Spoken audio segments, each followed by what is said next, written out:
I'm well, Mark. How are you? I'm good. Thanks for coming on the show. So now tell me about this, how this whole thing got started with you. Sure. In early December, I was looking at Twitter, like most of us do, and a woman that I follow named Ashley Ford was just tweeting out some ideas of small actions that you could take locally that would make a difference in your community. I think we're all probably looking for little things that we can do that actually make a difference. One of the ideas that she shared was calling your local school district and seeing what kind of lunch debt had accrued from students whose parents were unable to pay their lunch bills. Mm-hmm.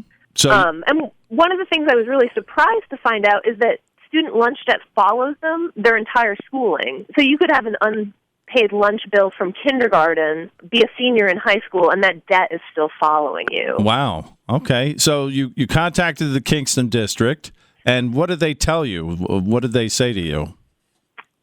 They were thrilled. I sent an email, and I think someone from the district office called me back in like half an hour.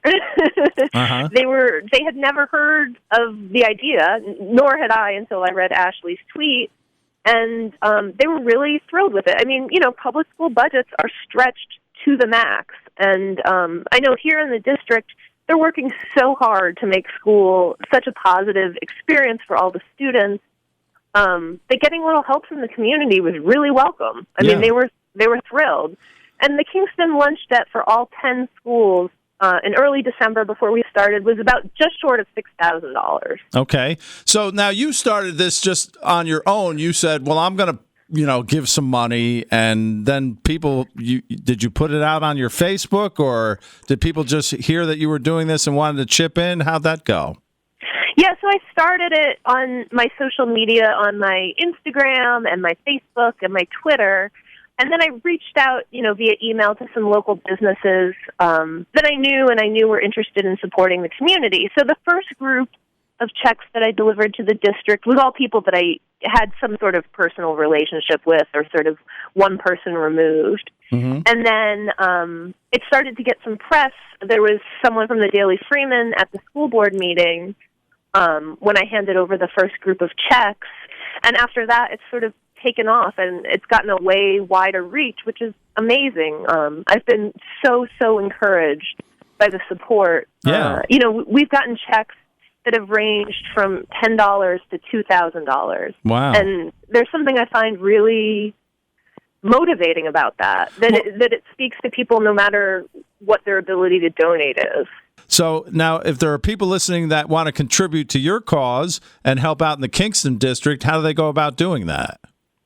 Well, they're welcome to send me an email to jill@jilldraper.com, and I can send them all the information, or they can just write out a check to the Kingston City School District mm-hmm. and mail it to 30 Foxhall Avenue in Kingston. The zip there is 12401. All right. Well, you are making a difference, Jill, and I appreciate you taking a few minutes to talk to us about this great idea. And once again, it's jill@jilldraper.com if you want to send an email and make a donation in the Kingston District. And Jill, your business now, you have a kind of a unique business, don't you?